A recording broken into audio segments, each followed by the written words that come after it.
धाकड़ खबर, बेखौफजुमा बेबाक अंदाज।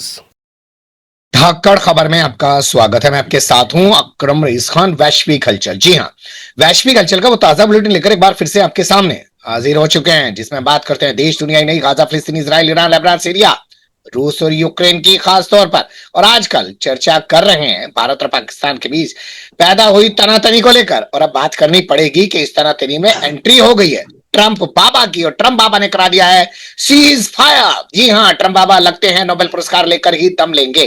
कैसे इस पूरे घटनाक्रम को देखकर समझा जा सकता है, विस्तार से हर पहलू आपके सामने रखेंगे, क्योंकि हमारे साथ जुड़ने जा रहे हैं कृष्णकांत जी यानी के जी, जो भारतीय वायुसेना के रिटायर्ड ऑफिसर हैं और जियो पॉलिटिक्स पर वाकई में अपनी पैनी ही नहीं गहरी नजर भी रखते हैं। बहुत शुक्रिया सब वक्त देने के लिए। थैंक यू मिस्टर अकरम।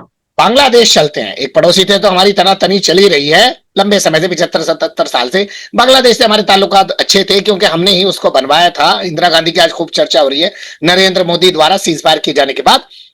लेकिन मैं बांग्लादेश की कुछ खबर आपके सामने जो रख रहा हूं वो इशारा कर रही है कि वहां जल्द चुनाव हो सकता है, क्योंकि 4 महीने तक ब्रिटेन में इलाज कराने के बाद जैसे ही खालिदा जिया वापिस आती हैं, वैसे ही वहां की अवामी लीग पार्टी पर यानी कि शेख हसीना की पार्टी पर प्रतिबंध लगा दिया जाता है, संपत्ति जब्त करने के आदेश दे दिए जाते हैं। तो क्या ये चुनाव की तैयारी समझूं? चुनावी तैयारी तो है ही है, लेकिन साथ साथ भी दिख रहा है कि बांग्लादेश का जो अंदरूनी मसला है, जो स्थायित्व कहते हैं यानी शांत है, वो भड़क रहा है। एक दिन पहले वहां पे जो सरकार है उसके पक्ष के लोग आके प्रधानमंत्री के घर के सामने कहते, हजारों की संख्या मान लेते थे इन्होंने जमा किया, वो आके कहते हैं कि जो अवामी लीग है उसको बैन करो। इन्होंने मांग की और अवामी लीग को बैन कर दिया गया। आखिर ये क्या मसला है? शेख हसीना को क्यों बैन किया गया? और खालिदा जिया आई हैं उसी के बाद किया गया। हो सकता है संयोग हो, पहले से प्लानिंग हो, या हो सकता है जानबूझकर किया हो, लेकिन ये दिखाने की पूरी कोशिश है कि जनता खालिदा जिया के साथ है, ना कि शेख हसीना के साथ है, जो पाकिस्तान, जो कि भारत में है। और कुल मिला के पूरी कोशिश की जा रही है कि पहले का जो भी भारत का सहयोग रहा बांग्लादेश को बनाने में 1971 में, और उनकी पार्टी उस समय जो थी, उसको यूनिस गवर्नमेंट जो है सो पूरी तरह बर्बाद करना चाहते हैं। जब भी एक दक्षिणपंथी पार्टी दूसरे से बात आगे आती है तो पहले के इतिहास को खत्म करना चाहती है। केवल वामपंथी पार्टियां हैं जो कि इतिहास को सही तरीके से, सही परिप्रेक्ष्य में उसको स्थापित करती है, भले ही उसके खिलाफ जाए, और अपनी गलती को तो मानते हैं, उसका अन्वेषण करते हैं, खोजबीन करते हैं और प्लान करते हैं कि आगे कैसे उसको रोका जाए। तो ये सारी चीजें दिखा रही है। चुनाव तो है ही है, उनके यहां और भी गहराई से विरोध हो रहा है इस सरकार का, क्योंकि उनको साफ नजर आ रहा है कि क्रांति असफल हो रहा है, जनता वहां की भड़क रही है। और उसको दिखाने के लिए ये, अब पता है, ये एंटी टेररिस्ट एक्ट में इसको बैन किया गया है, जबकि उसके खिलाफ अभी खोजबीन जो कर रहे थे, जांच करे, तो पूरा नहीं हुआ था। यानी खुलेआम जो है सो धूर्तता और कुछ नहीं है। जी, इसे क्या मैं दूसरे तरीके से भी समझ सकता हूं? 5 अगस्त करीब आता जा रहा, साल भर हो जाएगा बांग्लादेश में बदलाव हुए, और ट्रंप ने जिस तरीके से एंट्री मारी है जबरदस्त तरीके से भारत और पाकिस्तान के बीच सीज फायर कराकर इस पूरे दक्षिण एशिया के अंदर, तो क्या मैं मानूं कि ट्रंप के जरिए अब शेख हसीना का प्रत्यर्पण भी करा दिया जाएगा बांग्लादेश को?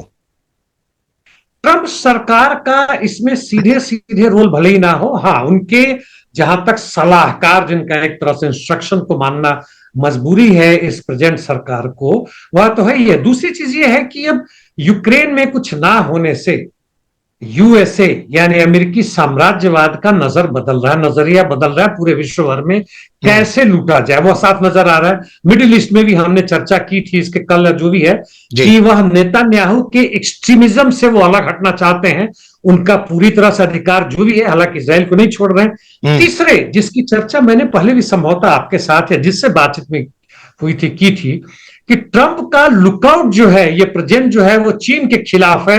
चीन उनके नजर में आर्थिक रूप से उनके साम्राज्यवाद के खिलाफ है, बढ़ता हुआ साम्राज्यवाद। चीन का भी लक्ष्य है 2050 में जबरदस्त रूप से उसको दुश्मनी के रूप में नजर आ रहा है, और उसमें भारत का एक अहम रोल था और है। भारत के पूंजीपति वर्ग अपना हिस्सा मांग रहे हैं। हमारे प्रधानमंत्री जाते, विदेश मंत्री जाते, वहां कहते हैं भाई ठीक है, जो तुमको लूटना थोड़ा हमको भी लूटने दो।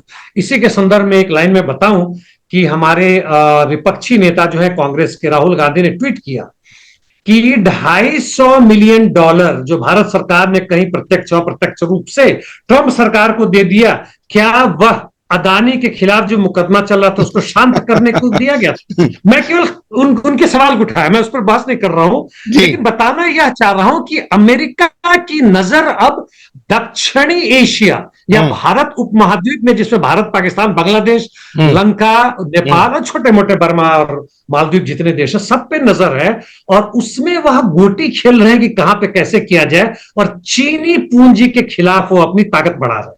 जी, मैं आपको एक बात और बताता हूं, बड़ी मजे की बात है वो भी। अब आप मजे की भी कह सकते हैं और आप कह सकते हैं भाई हो सकता है हकीकत भी यही हो। ट्रंप ने जिस तरीके से ये सीज फायर कराया दोनों देशों के बीच घुसकर, तो बताते हैं कि भारत से तय किया या मोदी से तय किया कि भैया ऐसा है, तुम्हारे अडानी पे बहुत सारे मुकदमे हमारे यहाँ पे चल रहे हैं, उसमें रियायत दे देंगे, पर हमारी बात मान लो।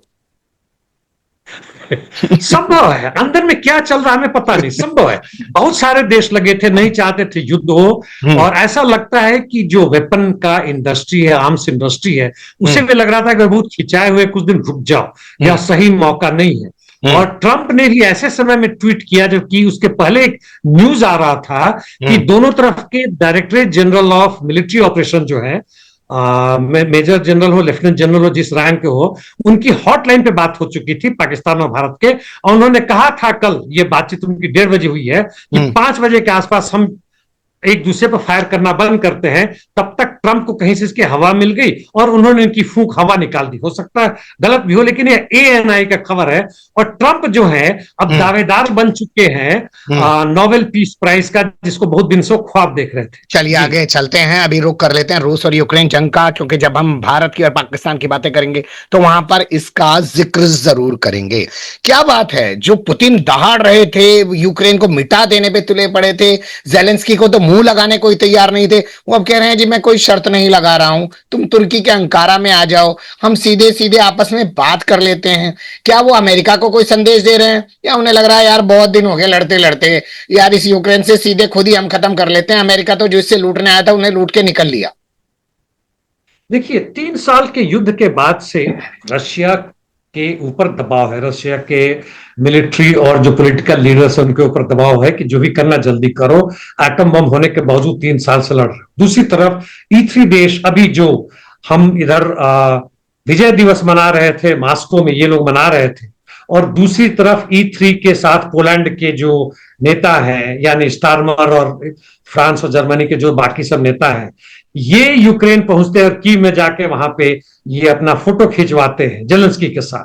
वो नहीं चाहते हैं कि युद्ध रुको, वो अपनी चीजें दिखाना चाहते हैं, क्योंकि उनको हिस्सा यूक्रेन में नहीं मिल रहा, जो था अमेरिका लूट लिया। और इस स्थिति को देखते हुए ऐसा लगता है कि पुतिन, जो डिप्लोमेटिक वॉरफेयर चल रहा है, इंफॉर्मेशन वॉरफेयर चल रहा है, और कई तरह के आ रहे हैं, 3 दिन की युद्धबंदी हो, उधर से 30 दिन की मांग कर रहे हैं जेलेंस्की, और ये सब मांग रहे हैं, परमानेंट की मांग कर रहे हैं। उसमें इन्होंने कहा कि इस E3 को बाहर करने के लिए जरूरी है, अमेरिका बाहर हो चुका है, कि आइए भाई हम सीधे के सीधे हम तुर्की में, यानी इस्तांबुल में चल के हम बात करते हैं। और कितने तारीख को, 15 तारीख को शायद है, 15 मई को इन्होंने प्रस्ताव रखा है। देखते हैं क्या होता है, बात होती कि नहीं दोनों के प्रतिनिधियों के बीच में, और बिना शर्त के। यानी एक तरफ से कहें तो इनके तरफ से भी शगुफा है, लेकिन बातचीत में हो सकता है कुछ निकल के आए, जो मुझे नहीं लगता है, क्योंकि यूक्रेन के किसी भी प्रतिनिधि को कोई अधिकार नहीं है कि वह बातचीत कर सके बिना अमेरिका या इन E3 देशों के हाँ कहने के बिना। जी, मैं टाइमिंग को लेकर सवाल उठाना चाहता हूं, लेकिन अभी शुरुआत करना चाहता हूं खबरों की मिडिल ईस्ट से जुड़ी हुई, यानी कि गाजा से जुड़ी हुई। खबर यह है कि जब ट्रंप सऊदी अरब पहुंचेंगे सर, और सऊदी अरब वो जगह है जहां पर यूक्रेन और रूस के बीच बातचीत शुरू कराई थी अमेरिका ने, वहां पर इस बार रूस और यूक्रेन का कोई जिक्र नहीं होगा। दूसरी, इसी में जोड़ के बताइए या मुझे समझाइए कि ये सीरिया वाला जो राष्ट्रपति, ये भी सऊदी अरब भागा भागा जाएगा। वो जो ये पैलेस्टाइन अथॉरिटी का राष्ट्रपति बना घूम रहा है महमूद अब्बास बगैर चुनाव के, वो भी वहां पर जाएगा। ये सारे के सारे जो हैं सऊदी अरब में जाके शरणम गच्छामी क्यों हो रहे हैं?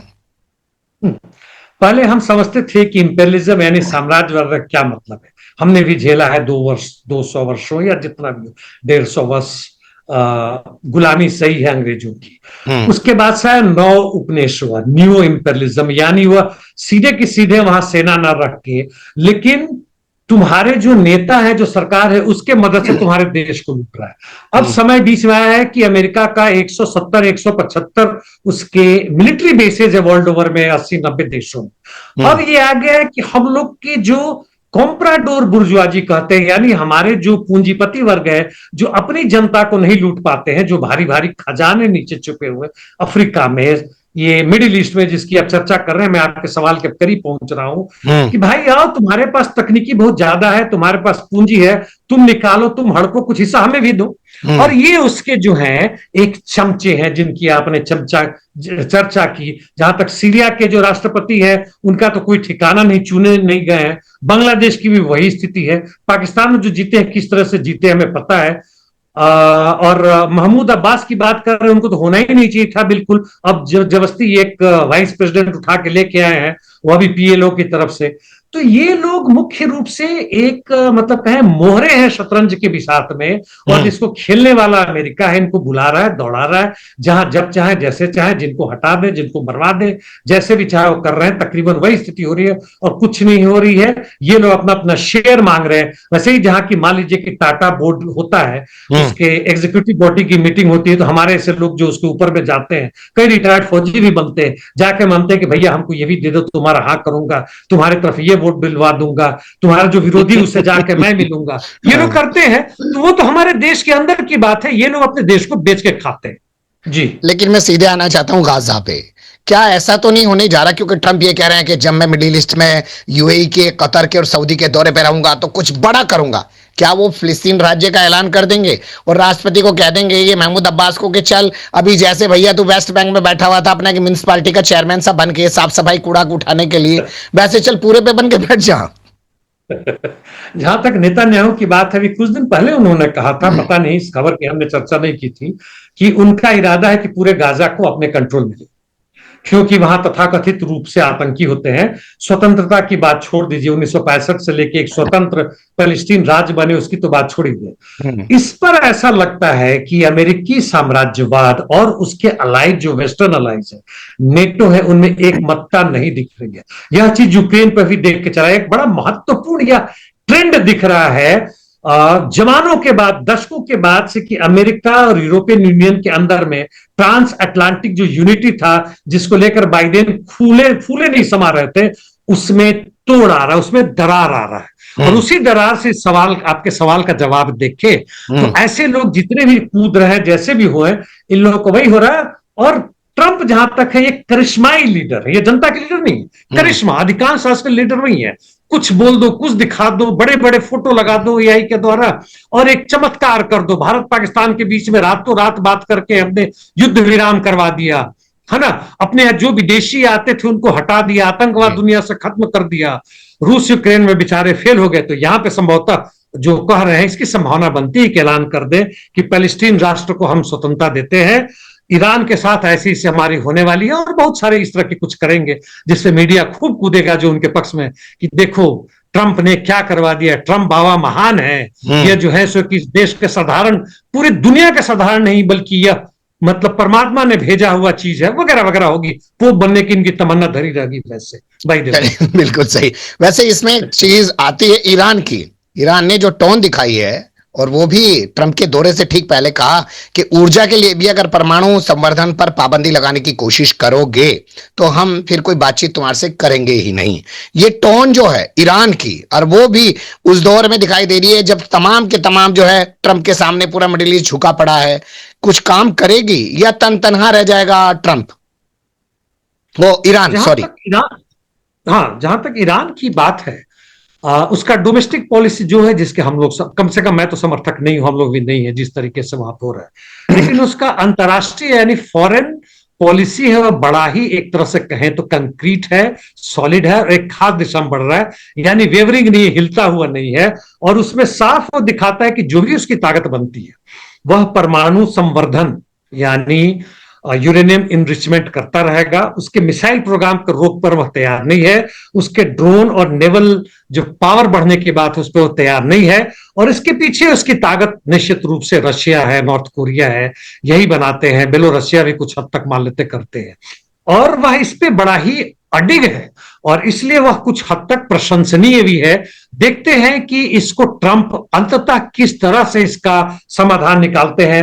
वो कितना भी बैन लगाए, ईरान इसको मानने को तैयार नहीं कि उसके साथ चीन का भी जो व्यापारिक संबंध है वो रुक नहीं रहा है, इसलिए उसके खाने पीने के दुर्दिन और लालसे नहीं पड़ेंगे, वो अपना करता रहेगा। हाँ, वही है कि अपने जो भी उसके संसाधन है उसका एक समाजवादी तरीके से वह इस्तेमाल करे तो नॉर्थ कोरिया की तरह बिल्कुल इंडिपेंडेंट हो सकता है। जी चलिए अब रुक कर लेते हैं भारत पाकिस्तान के बीच चल रही तनातनी का, क्लैश का। और यहां जो मुझे एक अजीबोगरीब अपडेट मिला उसकी पहले चर्चा करते हैं। पाकिस्तान में कौन सी वो वामपंथी पार्टी थी सर जो वहां की सरकार से कह रही थी ना जी लड़ो ना? ये बड़ा महत्वपूर्ण है। मैं 4-5 दिन से ढूंढ रहा हूं, एआई से ढूंढ रहा हूं कि क्या भारत पाकिस्तान की जनता या ऐसी कुछ पार्टी है जो नहीं चाहते हैं कि लड़ाई हो। इसमें पाकिस्तान से मुझे दो मिला। एक तो कम्युनिस्ट पार्टी ऑफ पाकिस्तान, जिसने खुलेआम रूप से दो चीजें कही। एक तो ये कहा कि भारत पाकिस्तान की लड़ाई है, यह पूंजीपति वर्गों की लड़ाई है, हमारी लड़ाई नहीं है, और हम इसका विरोध करते हैं। नंबर 2, उसने कहा कि हमारी सरकार आतंकवाद को प्रश्रय दे रही है, हम इसका विरोध करते हैं। यह बड़ा ही महत्वपूर्ण है और इसलिए हमारे ही लोगों को नहीं, पूरे पाकिस्तान के लोगों को, वैसे लोगों के लिए जो इस तरह के लड़ाई का विरोध करते हैं, उनको उनकी प्रशंसा करनी होगी। दूसरा उनका एक है, एक तो ये पाकिस्तान वो पार्टी हो गई, एक पाकिस्तान स्टालिनिस्ट सोसाइटी, हालांकि बड़ा कमजोर अवस्था में है, वह भी विरोध करता है। बहुत चंद लोग हैं, ये ज्यादा नहीं है। पीपीपी की बात रहने दीजिए, वह कोई खास नहीं है। तीसरा वहां का एक सिविल सोसाइटी ऑर्गेनाइजेशन करके पीस एक्टिविस्ट है, और एक उनका वर्कर्स पार्टी है जो कि काफी ताकतवर है। उनके साथ किसान लोग हैं, ताकतवर मतलब इतना नहीं कि चुनाव जीत के सत्ता में आए, लेकिन है। और ये लोग खुलेआम रूप से अपनी सत्ता का विरोध कर रहे हैं। सवाल ये उठता है कि वहां की जनता, बाकी लोग, वहां की जो अभी पॉलिटिकल पार्टी है जो पावर में है, भले ही कहें कि वह गद्दार है, क्या हमारे लोग कहेंगे कि ये पाकिस्तान के लोग जो अपनी सरकार का विरोध कर रहे हैं युद्ध के खिलाफ, क्या हम भी उसको देशद्रोही कहेंगे? जी नहीं, हम उनको सलाम करते हैं। चलिए, हम सलाम कर सकते हैं, लेकिन वो उनको उसी भाषा में देशद्रोही कहेंगे जैसे हमारे यहाँ पे कहा जा रहा है कि कांग्रेस फिर बवाल मचा रही है और कह रही है कि ट्रंप कौन होता है हमारे बीच मध्यस्थता कराने वाला, तुरंत सर्वदलीय मीटिंग बुलाइए, तुरंत संसद का विशेष सत्र आहूत करवाइए। लेकिन बीजेपी जो है वो कह रही है देखो हमने घर में घुस के मारा। घर में घुस के देखिए, जहां तक मारने की बात है, हमारी ताकत ज्यादा है, हमने इनिशिएटिव दी थी, लेकिन ऐसा नहीं है कि पाकिस्तान की जितनी ताकत होती नहीं मारी है। युद्धबंदी के बाद भी पाकिस्तान की तरफ से कुछ ड्रोन्स वगैरह आ रहे हैं, लेकिन इसका देखिए हमारे ऊपर असर क्या पड़ा, जो आपके सवाल से थोड़ा अलग है। ठीक है, ट्रंप का हम विरोध करते हैं, ये तो सवाल मैंने भी उठाया था कि क्यों ट्रंप के देख रेख में हमारे बीच में वो कर रहा है। उसने तो कश्मीर के भी इशू को फिर से खड़ा कर रखा है, और वह इशू यदि खड़ा करता है तो हमें 1947 के उस मतलब कॉन्ट्रैक्ट में जाना पड़ेगा, उस एग्रीमेंट में जाना पड़ेगा जो हमने यूएनओ से किया था, उसमें हम चर्चा में ना जाए। लेकिन एक दो बातें मैं कहना चाहूंगा। हमारे वो लोग जो शोर मचा रहे हैं कि युद्ध हो, वो अधिकांशतः मेरे ही राज्य बिहार, यूपी, उड़ीसा, बंगाल वो कर रहे हैं। जो डिस्ट्रिक्ट स्पेशली जो पाकिस्तान के बॉर्डर पे हैं, पंजाब, कश्मीर, यहां तक कि राजस्थान सटे हुए, यहां के लोग ये जोड़ नहीं कर रहे हैं कि युद्ध हो। दूसरे, इन लोगों को जो वहां से भगाया गया है, बोला गया है कि तुम छोड़ दो रातों रात पंजाब, कश्मीर, ये सबसे, ये बेचारे जाए तो कहां जाए।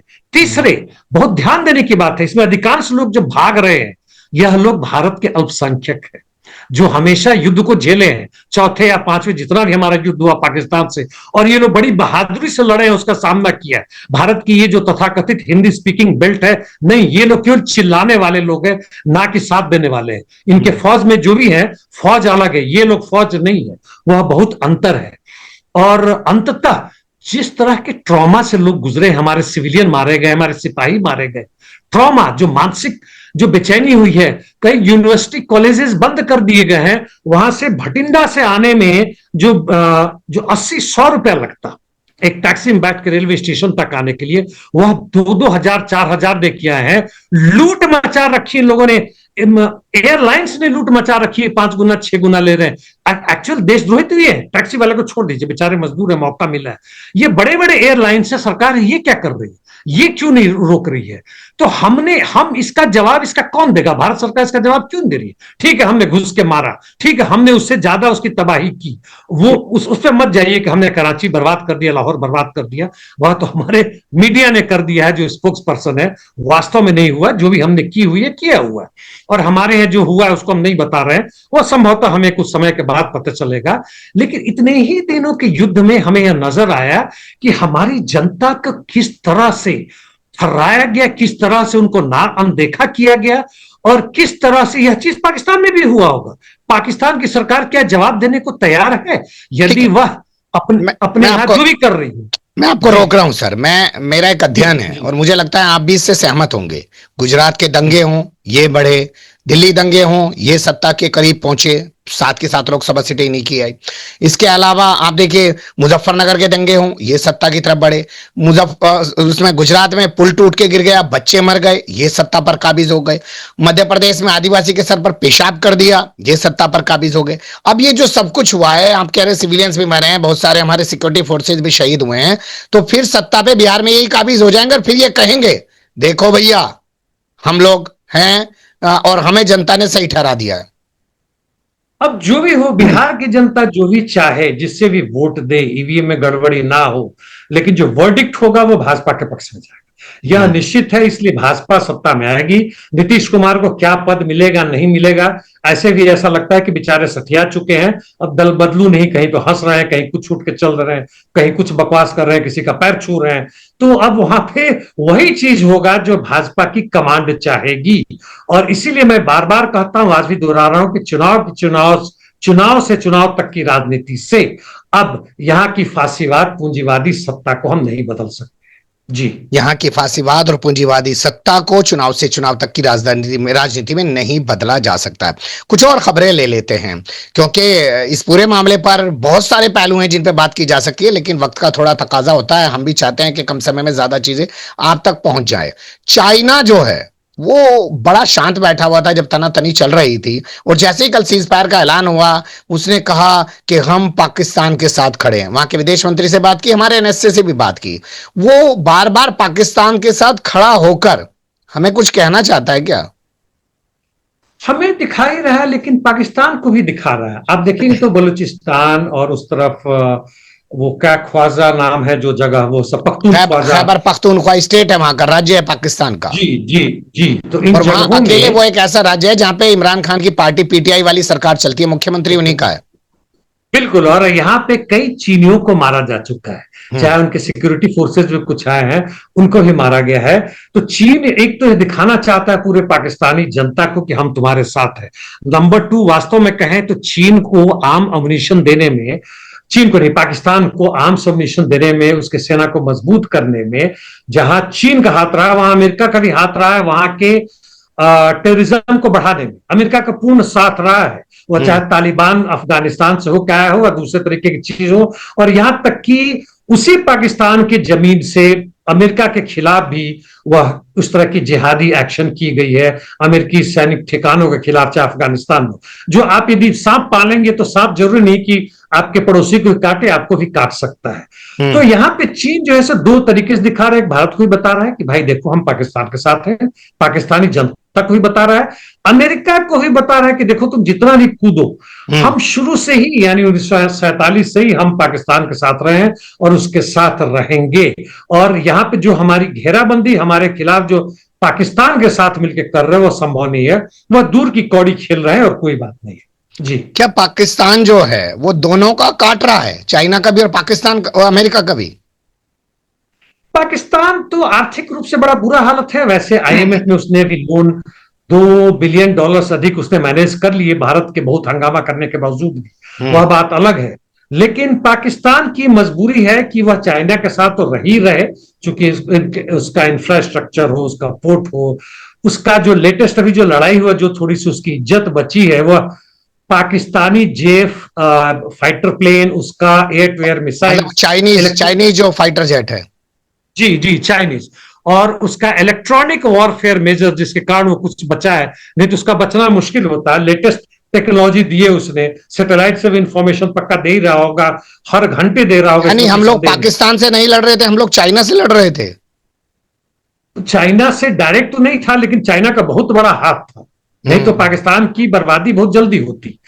और इसलिए वहां पे चीन और पाकिस्तान को अमेरिका इतनी आसानी से दरकिनार नहीं कर सकता है।